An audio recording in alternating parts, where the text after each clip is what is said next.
It was Christmas on the island of Sodor. All the engines were working hard. Thomas and Toby were busy carrying people and parcels up and down the branch line. Everyone was happy. Only the coaches, Annie and Clarabelle, were complaining. It's always the same before Christmas, they groaned. We feel so full, we feel so full. Oh, come on, said Thomas. Where's your festive spirit? Christmas Day is almost here. By the side of the track was a lonely little cottage with a familiar figure waving to them. It's Mrs. Kindly, whistled Thomas. Peep, peep, Happy Christmas. Thomas always felt better for seeing her. Christmas just wouldn't be Christmas without Mrs. Kindly. When work was over, Thomas went to see the other engines. All their coats had been polished. Ha, said Gordon, just look at us. Your driver will have to work fast to get you as smart as us. Never mind that, replied Thomas. I've something important to say. Do you realize it's a whole year since Mrs. Kindly saved us from a nasty accident?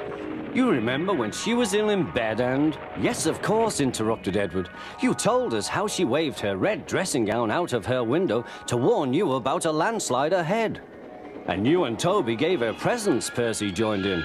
And the Fat Controller sent her to Bournemouth to get better. But, said James and Henry together, the rest of us have never thanked her properly. Exactly, said Thomas. So now I think we should all give her a special Christmas party.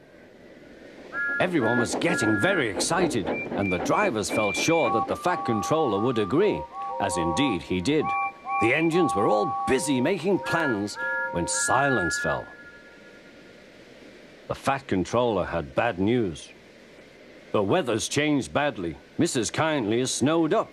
Toby says he'll help to rescue her. You must help too, Thomas. There's no party unless you do. Thomas hated snow, but he said bravely, I'll try, sir. We must rescue her. We must.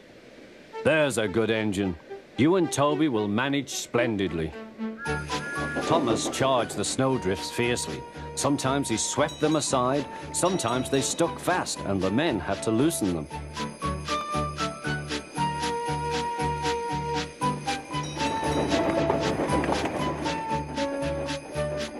But at the cutting near the cottage, they could go no further. Look at that, exclaimed Thomas's fireman. Peep, peep, peep, here we are, whistled Thomas. An answering wave came from an upstairs window. Then they heard a familiar sound. That's Terence, said Thomas. He's come to help too. Sure enough, Terence had a snowplow and was working hard to clear a path to the railway line in safety. At long last, the rescue was complete. Percy took the tired workmen home. Terence said goodbye to Mrs. Kindly and promised to take care of her cottage as he watched them all set off. The engines made good time. No more snow had fallen, but the yard was dark. Thomas's heart sank. Suddenly, all the lights went on. What a marvelous sight awaited Mrs. Kindly. Well done, said the Fat Controller. I'm really proud of you all. Mrs. Kindly especially thanked the smaller engines. Thomas and Toby are old friends, she said. And now, Percy, you are my friend too. Percy was very pleased. 3 cheers for Mrs. Kindly, he called. Peep, peep, peep. They all whistled.